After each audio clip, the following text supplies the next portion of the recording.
L'industrie touristique turque a tourné la page du Covid et reprend des couleurs. Les visiteurs étrangers sont à nouveau nombreux sur les rives du Bosphore. Nico Valdés tient un restaurant de poissons à Istanbul. Les touristes sont pour lui une importante source de revenus et il explique que les défis sont maintenant différents. Nous avons de gros problèmes avec les cartes de crédit. Les Russes qui viennent au restaurant ont des cartes de crédit qui ne passent pas. Tout ne se passe pas bien. Ni les clients ni moi ne sont satisfaits. Pour les Russes, c'est difficile. Les touristes russes viennent toujours en Turquie alors que l'Union européenne renforce ses sanctions et que Kiev demande à Bruxelles et au G7 de les interdire. La Turquie devrait-elle appliquer ces sanctions? Nous avons demandé aux autorités ukrainiennes qui n'ont pas répondu. Dans cette guerre, la position de la Turquie est singulière. Elle a fourni des drones à l'Ukraine tout en maintenant des relations, notamment financières, avec la Russie.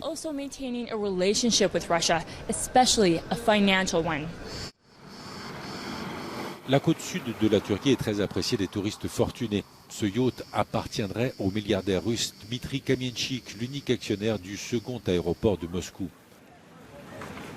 De nombreux oligarques russes ont rapatrié leur yacht en Turquie après l'entrée en vigueur des sanctions occidentales. En août, les États-Unis ont prévenu que les entreprises turques travaillant avec des Russes sous sanctions prenaient elles-mêmes des risques. De son côté, Ankara rejette qu'on puisse lui reprocher de contourner les sanctions et explique qu'il ne s'agit que de relations commerciales entre voisins. Plus de 2 millions de touristes russes sont venus en Turquie cette année. La Turquie enregistre un taux d'inflation qui dépasse les 80% et la chute du pouvoir d'achat écorne la popularité de Recep Tayyip Erdogan. À quelques mois des élections, le président turc tient à soigner le secteur de l'industrie touristique. Compte tenu de la situation macroéconomique actuelle de la Turquie et de son très fort besoin en devises, je dirais que les touristes russes sont très importants.